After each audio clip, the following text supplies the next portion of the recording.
lo es el electoral. Hablamos de presos políticos y por eso volvemos a Caracas, conectamos con Caracas. Está con nosotros Andreina Baduel, que es parte de ese Comité por la Libertad de los Presos Políticos y que ha estado con nosotros en un par de ocasiones acá en el programa y que sigue luchando por la libertad no solo de su hermano, de sus familiares, sino también de la posibilidad de toda esta gente que está en la lucha por la verdad de los presos políticos. Andreina, bienvenida al programa, ¿cómo estás? Hola, buenas tardes. Gracias por la oportunidad. Andreina, queremos conversar contigo porque sabemos que en las últimas horas el comité al que tú representas y con el que estás trabajando arduamente ya desde hace un tiempo está denunciando más desapariciones, casi 60 desapariciones en una semana, están peleando por eso. Quiero que nos cuentes qué sabes, cuáles son los números que manejan y cuál es la información que tienen. Sí, es así, lamentablemente, y como lo mencionaba ayer en la rueda de prensa que se ofreció en Caracas, estamos en presencia de una nueva ola represiva en muy altos niveles.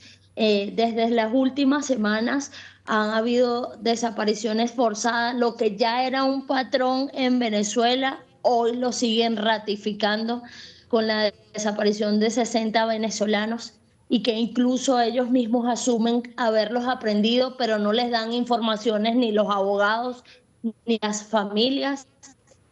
Además de ello, hay un patrón de aislamiento prolongado como mecanismo de tortura y de trato cruel hacia los presos políticos y sus familias, sin contar que en los distintos sitios de reclusión los tratos crueles e inhumanos varían, unos en mayor proporción, como por ejemplo el Rodeo 1, que es la cárcel donde está mi hermano, el centro de tortura donde está mi hermano, y donde ni siquiera podemos tener un contacto físico con ellos y que además nos obligan a colocarnos unas capuchas para poder ingresar en un área de visita donde solo lo vemos a través de un vidrio, comunicamos por un teléfono. Mi hermano es el reflejo del patrón de aislamiento como mecanismo de tortura, porque recientemente estuvo 111 días sin saber nada de su familia, sin saber nosotros nada de él, y sin que pudiera tener algún tipo de contacto con el exterior. Hoy hay presos políticos en el helicoide en esa situación, y en este sentido queremos reiterar que en Venezuela siguen violándose los derechos humanos y que siguen cometiendo crímenes de lesa humanidad. Sí, sin duda se mantienen esas complejas condiciones, Andreina. ¿Quiénes son estas 60 personas que ustedes han identificado están siendo víctimas de estas detenciones irregulares, de estas desapariciones forzadas? ¿A qué se dedican? O sea, ¿o ustedes que han logrado hablar con sus familiares? Sí, bueno, la mayoría de las familias piden mantener a discreción el tema de los nombres por seguridad, pero hay profesionales, incluso pertenecientes a partidos, y ya aquí en Venezuela la represión no distingue a que pertenezcas o no a un partido o tengas un activismo político o comunicacional. El acecho es hacia la sociedad en pleno de cara a silenciar las voces que se atreven a alzarlas, porque estamos transitando una grave crisis en nuestro país, en acciones represivas, pues que la sociedad esté silenciada y aterrorizada.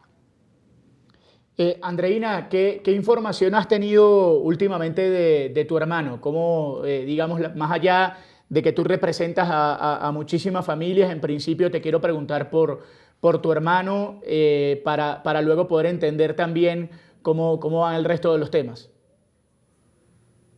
Gracias, valoro mucho que preguntes por él. Él tiene unas condiciones muy crueles, centro de tortura que se caracteriza por las infinitas restricciones a las que son sometidos los presos políticos.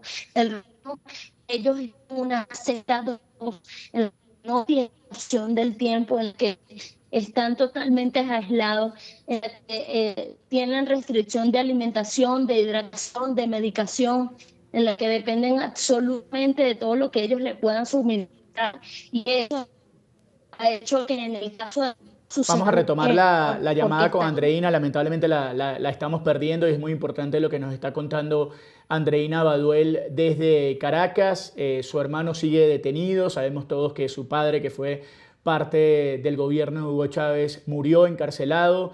Ella representa hoy una gestión muy importante por parte de muchísimas familias que siguen luchando contra esta decisión del régimen, y a pesar de toda esta situación siguen batallando en las calles para tener alguna idea clara en función de sus familiares y de la cantidad de detenidos políticos que se han dado en las últimas horas. Ella contaba y representa a las familias de una cantidad importante de presos políticos que han sido detenidos en las últimas horas, prácticamente más de 60 personas en la última semana, y que tiene digamos, que ver con todo lo que está sucediendo en este momento en el país. Es un tema muy delicado y Andreina Baduel representa la voz de muchísima gente que no tiene la posibilidad de hablar a los medios ni de denunciar esas desapariciones forzadas. Y esos patrones que se repiten, el tema no solamente de las detenciones y las desapariciones de no saber nada de los familiares, luego procesos judiciales que no tienen ninguna garantía,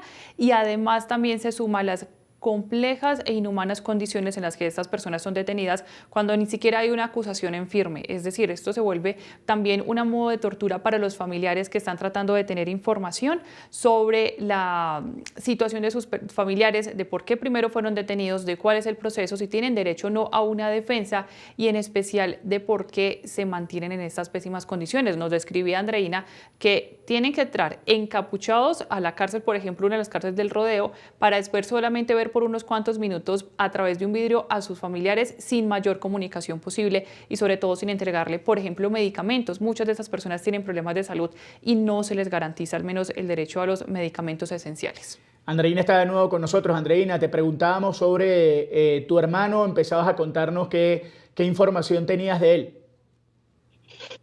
Sí, como bien describían, y disculpen primeramente por el tema de la señal en Venezuela, las condiciones de él son muy inhumanas. Sigue estando en el Rodeo 1, como describí hace un rato, es un centro de tortura, en donde está durmiendo en una cama de cemento y al lado de una letrina.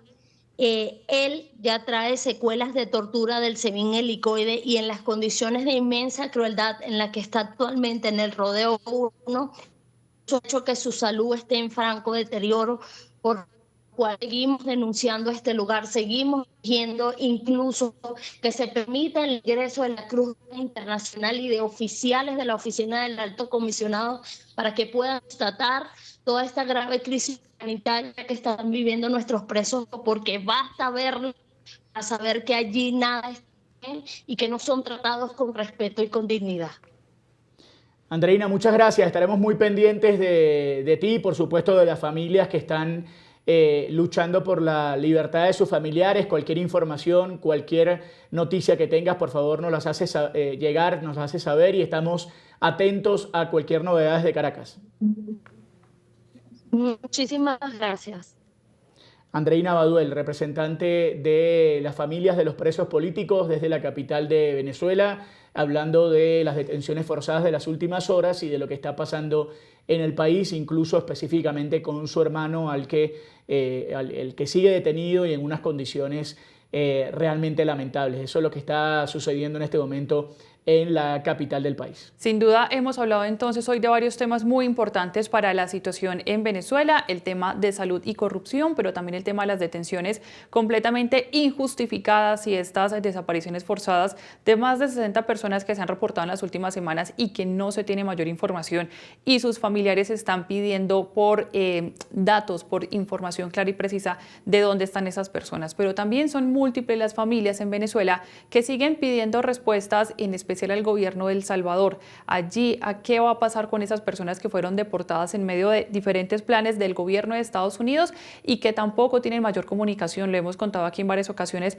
logran saber de sus familiares a través de videos que ven publicados en redes sociales, y es la única manera que se dan cuenta que están vivos y están detenidos en ese CECOT, en el centro de detención de El Salvador, que se ha vuelto muy mediático, pero también con muchísimas denuncias de incumplimientos en materia de derechos humanos. Por eso actualizamos precisamente la información relacionada con esa petición de los familiares al gobierno de El Salvador, pero también con las negativas que hay por parte del gobierno de Nayib Bukele de alguna respuesta de saber si los pueden trasladar o no hacia territorio venezolano, y por eso nos conectamos hasta ahora con el siguiente informe.